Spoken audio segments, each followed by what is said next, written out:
Bond. James Bond.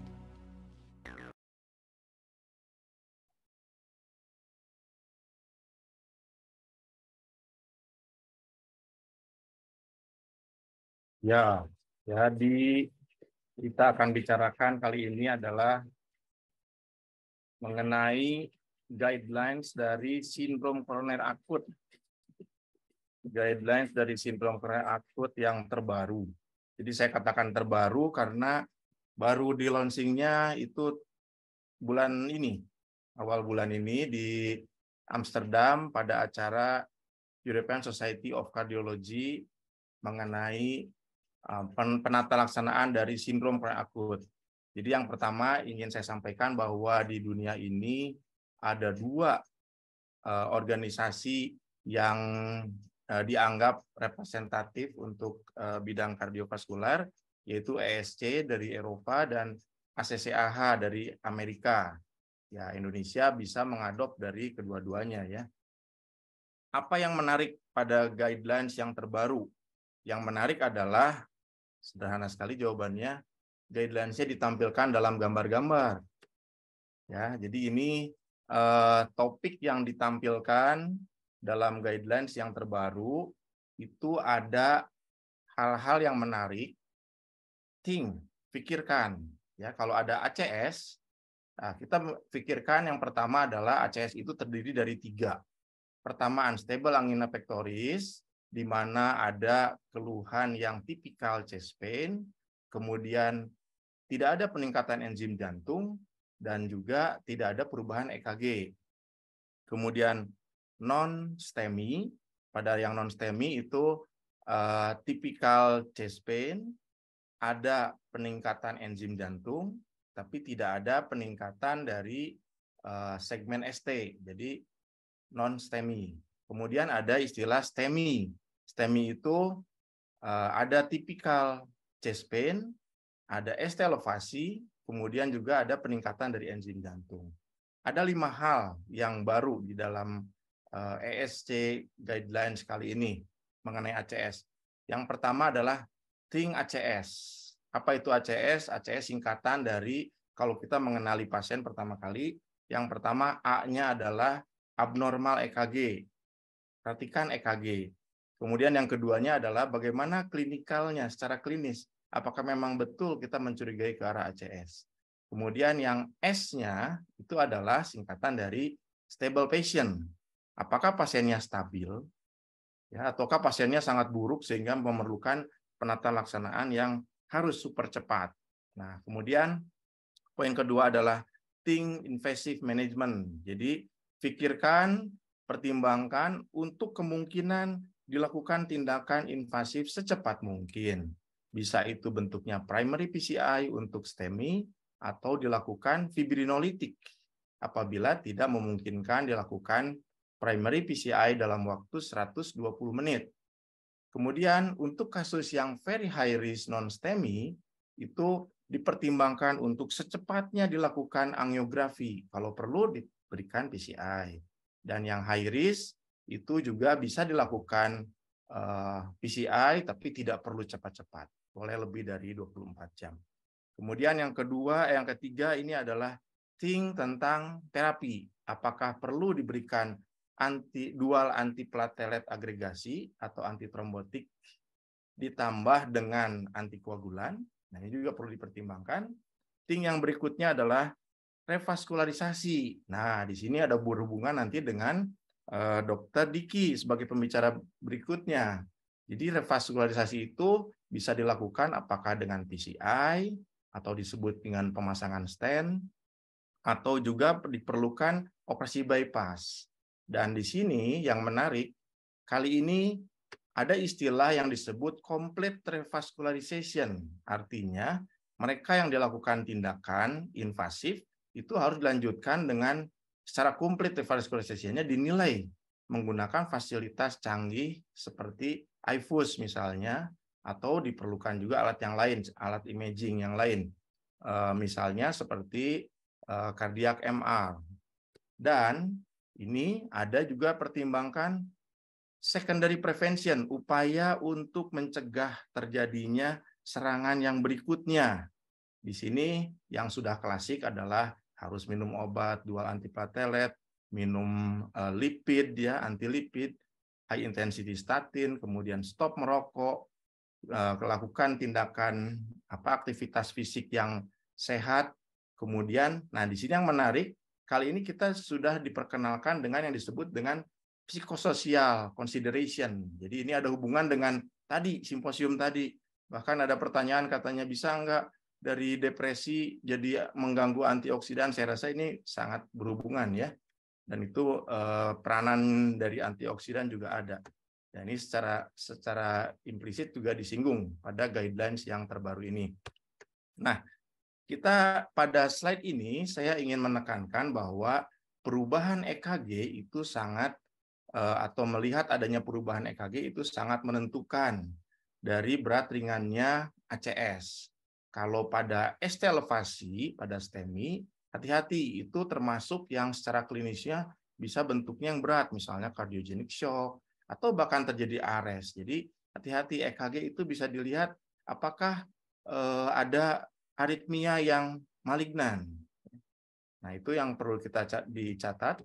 Kemudian pada guidelines yang ACS kali ini sudah ditentukan bahwa yang namanya pemeriksaan EKG itu harus dilakukan dalam waktu 10 menit pertama ketika ketemu dengan petugas dokter atau paramedik yang bisa menginterpretasi EKG. Jadi kalau ada pasien datang ke emergensi dalam waktu 10 menit tidak dilakukan pemeriksaan EKG, maka itu sudah masuk kategori delay. Nah, karena dalam waktu kurang dari 10 menit itu, tentukanlah apakah itu STEMI atau non-STEMI. Kemudian lakukanlah pemeriksaan laboratorium, enzim jantung, imaging kalau perlu, bahkan angiografi. Nah, kalau kita membuat diagnosa ACS, dan kita sudah menemukan, oh ini pasien STEMI, oh ini non-STEMI, maka perlu diperhatikan adalah kondisi STEMI adalah satu-satunya yang menuntun harus dilakukan primary PCI. Apa itu primary PCI? Primary PCI adalah melakukan upaya membuka pembuluh darah jantung koroner yang tersumbat total, jadi 100%, dalam waktu kurang dari 60 menit. Ya, idealnya 60 menit atau sekurang-kurangnya 90 menit. Dari mulai pasien itu masuk ke emergensi sampai sumbatannya berhasil dibuka. Jadi dengan menggunakan misalnya sampai wire, sampai benang itu menembus sehingga ada aliran. Nah, itu waktunya adalah kurang dari 90 menit. Kalau misalnya diperkirakan dari datang ke emergensi, kebetulan fasilitas rumah sakitnya tidak ada untuk tindakan PCI, maka kalau dalam waktu 120 menit tidak memungkinkan, berikanlah terapi fibrinolitik. Dan jangan lupa berikan dual antiplatelet agregasi sebagai loading dose untuk persiapan dilakukan tindakan ataupun tidak. Kemudian pada kasus yang non-STEMI, ini kita bedakan apakah non-STEMI-nya very high risk ataukah tidak. Kalau misalnya very high risk, jadi walaupun non-STEMI, tapi dia nyeri hebat, terus kemudian apalagi disertai dengan shock kardiogenik, maka kita harus pertimbangkan secepatnya dilakukan PCI, disertai dengan pemberian terapi antitrombotik. Begitu pula kalau misalnya memungkinkan, lakukanlah pemeriksaan yang menyeluruh pada saat dilakukan upaya PCI tersebut. Jadi dengan misalnya dilakukan pemeriksaan intravaskular, ultrasound, ya, jadi sambil dilakukan kateterisasi, pemasangan stent, itu dilakukan juga USG secara intravaskular. Dan yang tentunya kalau pasiennya berhasil tertolong, kita jangan lupakan untuk upaya secondary prevention. Nah, hal yang menarik lagi, pada ESC ini sudah ditentukan bahwa enzim jantung yang diperiksa itu adalah high sensitivity cardiac troponin. Dan itu ya tentunya kita juga ada di Indonesia ada, tapi yang memberatkan kita di era BPJS ini karena harus diperiksanya pada jam 0, jam ke-1 dan jam kedua. Harus diperhatikan antara jam 0, jam 1, jam 2 itu ada nggak perubahan? Kalau tidak ada perubahan berarti bukan pasien ACS. Tapi kalau ada perubahan kita pertimbangkan untuk kemungkinan ditindaklanjuti dan diperlakukan sebagai ACS. Dan yang poin utama adalah kecepatan pasien itu tertolong. Tadi saya sudah sampaikan kurang dari 90 menit harus sudah reperfusi. Jadi bisa saja pasiennya, apalagi orang Indonesia kan biasanya suka menganggap sepele urusan dari keluhan chest pain akibat dari jantung. Misalnya, oh ini disangkanya angin duduk, kemudian dikerok, setelah itu meninggal. Wah, ya jadi itu sangat menentukan kecepatan kapan pasien itu tiba di emergensi, dan dari kalau sudah di emergensi, kapan sampai secepatnya dilakukan tindakan upaya reperfusi. Dan ini sangat ditentukan dengan sistem rujukan yang baik. Ya, saya baru saja kembali dari Kuala Lumpur membahas masalah ini. Ternyata di Kuala Lumpur itu sudah sistem rujukannya berjalan dengan sangat baik, sehingga pasien tertolong dalam kurang waktu dari yang ditentukan, dan itu berkat kesigapan dari petugasnya, sehingga di perjalanan saja sudah mulai dilakukan upaya-upaya tindakan. Datang ke emergensi itu sudah langsung masuk cath lab dan tercapai targetnya. Oke, dan ini hal yang penting juga bahwa kita harus bedakan pada kasus-kasus yang distratifikasi very high risk itu seperti apa gitu. Jadi yang very high risk itu adalah yang gangguan hemodinamik, yang shock cardiogenic, terus kemudian chest pain-nya berulang. Walaupun sudah dicoba dengan obat-obatan anti nyeri dada, kan statusnya non-STEMI. Wah, dianggapnya itu sumbatannya tidak total ya. Tapi tetap kalau sudah seperti ini, wah itu tidak ada cerita, lakukan aja terapi PCI. Kemudian atau yang high risk, kalau yang high risk kita hitung ada scoringnya namanya Grace risk score. Itu kalau misalnya lebih dari 140 perlu dipertimbangkan dilakukan early invasive therapy. Dan ini adalah platelet ya, trombosit. Inilah yang menyebabkan atau yang berperanan dalam proses trombosis. Jadi ada 2 obat yang bisa mencegah terjadinya perlekatan antar platelet. Kita orang Indonesia mengatakannya selalu pengencer darah, padahal bukan pengencer darah, ada 2. Yang satu adalah antiplatelet agregasi, yang kelompok yang kedua adalah antikoagulan. Nah, di sini contohnya kalau yang antiplatelet agregasi itu adalah aspirin, clopidogrel, ticagrelor, prasugrel. Sementara untuk yang antikoagulan itu ada rivaroxaban, apixaban, edoxaban, itu antikoagulan. Oke, jadi ini hal-hal yang mungkin sedikit teknis, tapi kita harus sampaikan karena ini berdasarkan guidelines. Jadi untuk pemberian antikoagulan pada kasus yang STEMI itu tidak boleh diberikan fondaparin, ya. Tapi sebaliknya untuk yang non STEMI itu justru boleh diberikan fondaparin, ya. Diduga katanya fondaparin kalau primary PCI itu bisa meningkatkan terjadinya akut trombosis, ya.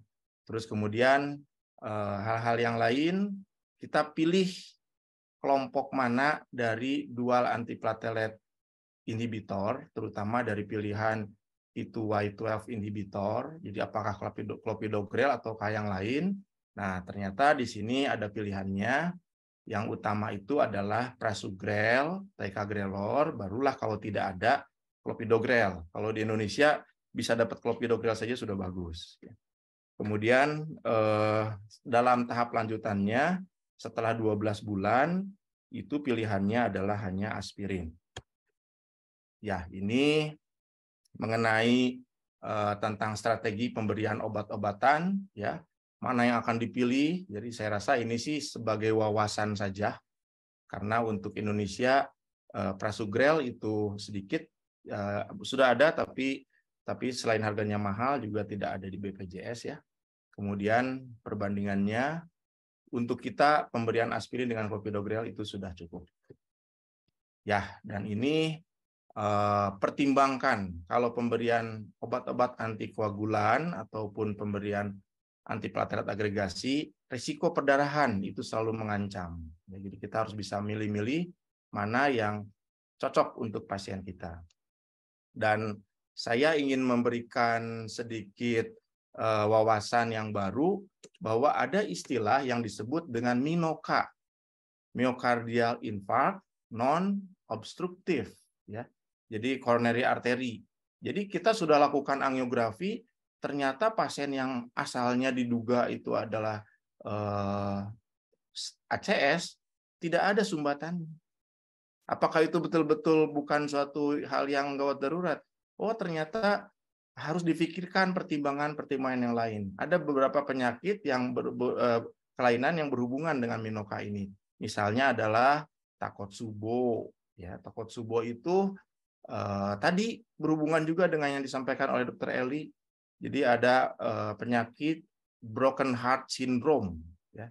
Nah, itu juga memberikan gambaran yang akhirnya seperti MINOCA. Terus kemudian ada juga yang lainnya adalah adanya sumbatan-sumbatan yang di level mikrovaskular.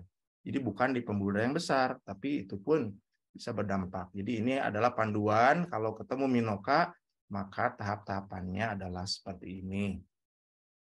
Baiklah, dan ini sebagai kesimpulan dari penyampaian saya yang hanya 20 menit ini, bahwa saat ini sudah ada guidelines terbaru mengenai ACS, di mana kita harus mempertimbangkan betul klinis, rencana tindakan invasif, pemberian obat-obatan antitrombotik yang tepat, upaya untuk revaskularisasi, dan jangan lupakan adanya upaya untuk mencegah terjadinya kejadian yang serupa. Itu yang bisa saya sampaikan.